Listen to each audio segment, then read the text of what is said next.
Selamat datang di Walet Futsal Cirebon.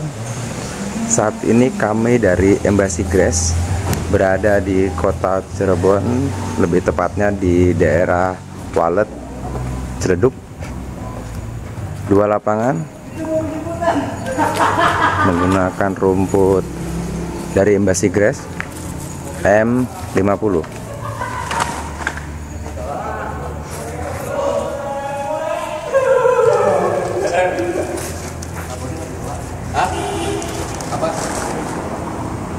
Apa yang kedua? PT Puspita Cipta dengan owner PT Puspita Cipta Group. Jalan raya.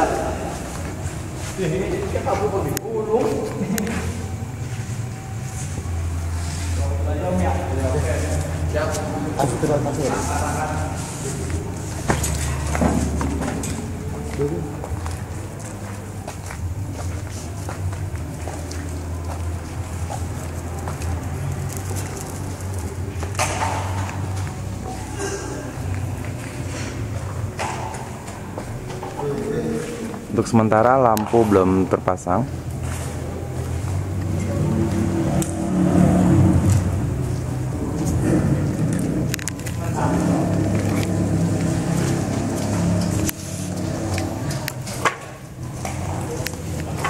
PT Puspita Cipta Group adalah perusahaan yang bergerak di bidang SPBU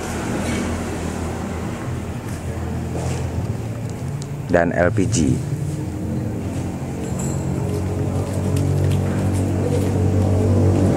Oke, selamat bertemu kembali dengan kami dari Embassy Grass. Salam olahraga, masih dengan saya Prianto.